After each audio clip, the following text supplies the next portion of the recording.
Ang pagsangyaw sa santos nga ebanghelyo sumala ni San Marcos.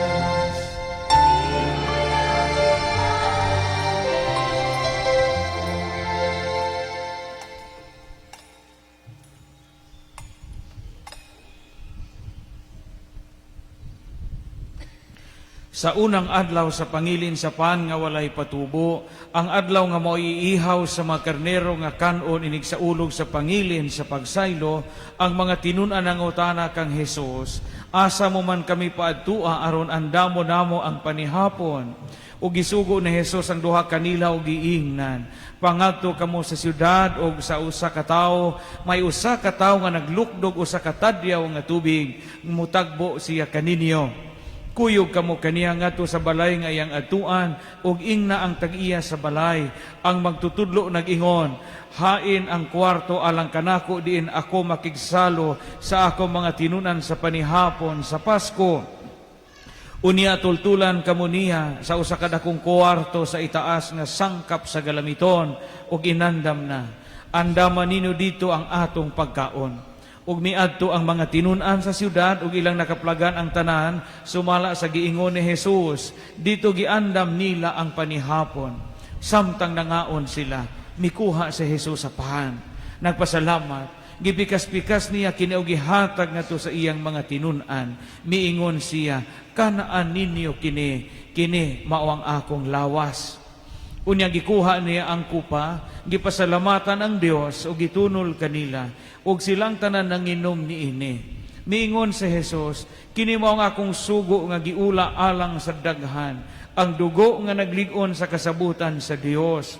Ug sultihan ko kamo nga dili na gayud ako muusob pag inom niining bino hangtod sa adlaw nga moinom ako sa bagong bino dito sa gingharian sa Dios.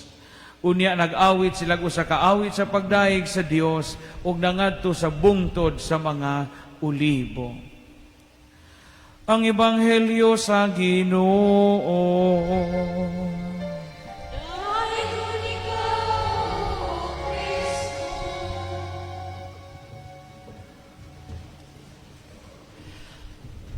Akong pagtahod sa mga kadaguan sa atong World Apostolate of Fatima, sa atong diocese sa Tagbilaran nga sila din hikaron, kining mga balaan nga mga babae nga mga tiguwangona, nga din skilid, mga buutan, sa ilahang pagbisita o sa atong kasaulugan sa induction sa bagong mga opisyalis sa atong WAF Balilihan Chapter. Ingon man usab sa mga kadaguan nato sa atong Baiso, Balilihan Campus. We have here Sir Mark Olaguer o mga kaubanan sa Baiso samtang maghimo usab kita sa induction sa atong ECA Baiso Campus.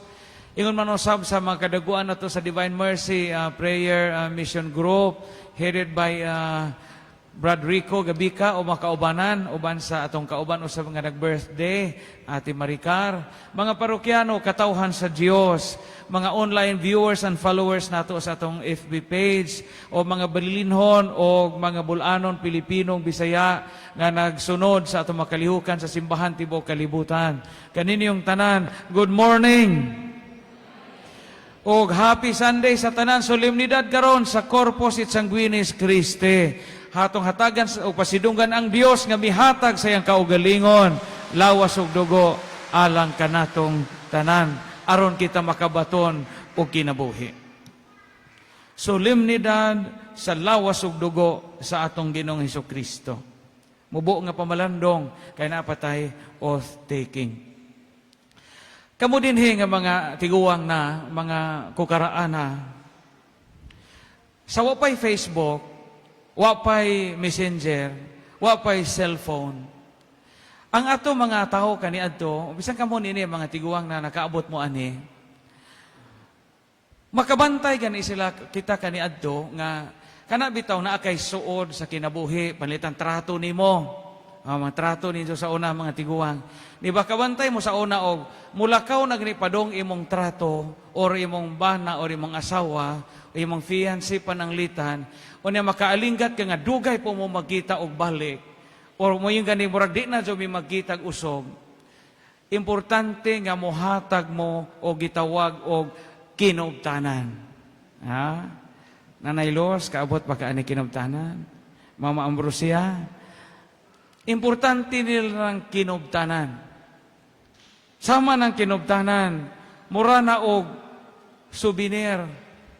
Usa ka na kabuta nga, dili ba, mahalon God, mahimong baratuhon rang, pero ilan ang ibilin sa ilang hinigugma, sa ilang trato, sa ilang bana o sa ilang asawa, aron sa ilang panaglayo, kaya wa may communication, suwat raman, sa ilang panaglayo, sa ikamingaw, sa ilang galamhan, hunahuna o kasing-kasing, nga di na nila magakos, di na nila mahagwa, di na nila masapnay ang ilang hinigugma, mutanaw sila atong maong kinubtanan, aron mahingpit o malig-on ang ilang kalambigitan. Ha? Biskaya, no? Karaang Bisaya.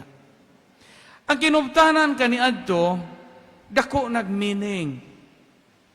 Example, ahong nanay sa una, diha man to ilang kinubtanan ni tatay, gibutang sa kaban, sa una nawa na po pag-renovate sa Mumbai, buhok. Buhok ni nanay, kanang buhok gong, wagoy, buhok gong, kanang buhok nga, kagkag. Niya maoday kuno to'y bili ni nanay, ni tatay, sa uyab pa sila kay si nanay kay sige magpamid. Sige matong pamid ang nanay kay grade 3 raman to sa itong pamid sa Davao, sa Manila, sa Cebu. Kay dindiin to si nanay og pa-helper. Ang inahan. Unya gabilin po si tatay ni nanay og panyo nga siniprahan. Sabot mo matigwag siniprahan no. Ibutangan ang panyo og imongan. Cecil, Jennifer. Ibutang na nimo, imo nang itahi ng maong imongan ihatag nimo sa imong trato ang panjo. Kay mautoy injong kinubtanan.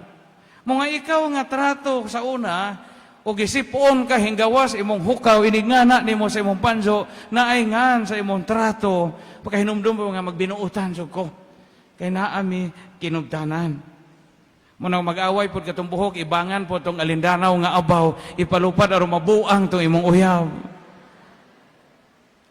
Yung Father, sa may labot anang kinubtanan sa atong Ebanghelyo karon.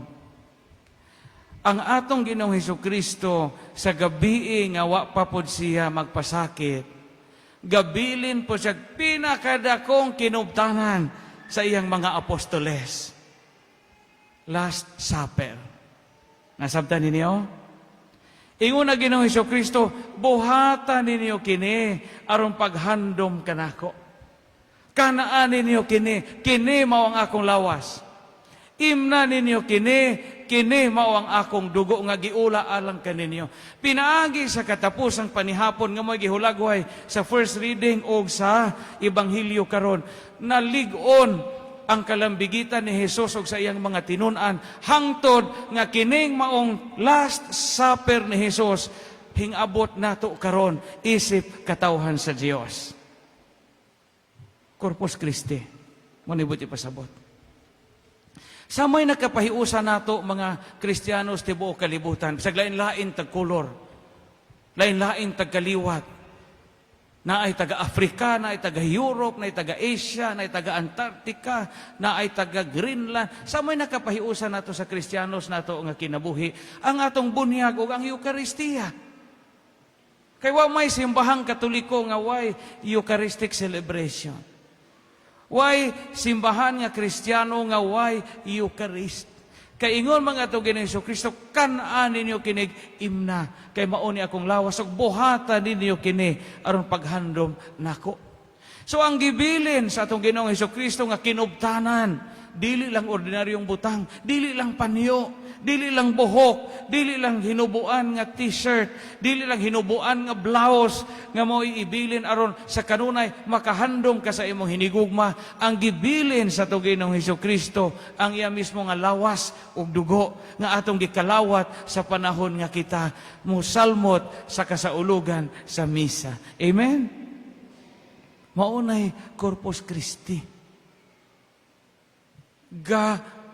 Dawat kita, gakalawat kita sa lawas ug dugo sa atong Ginoong Hesukristo aron kita mabuhi.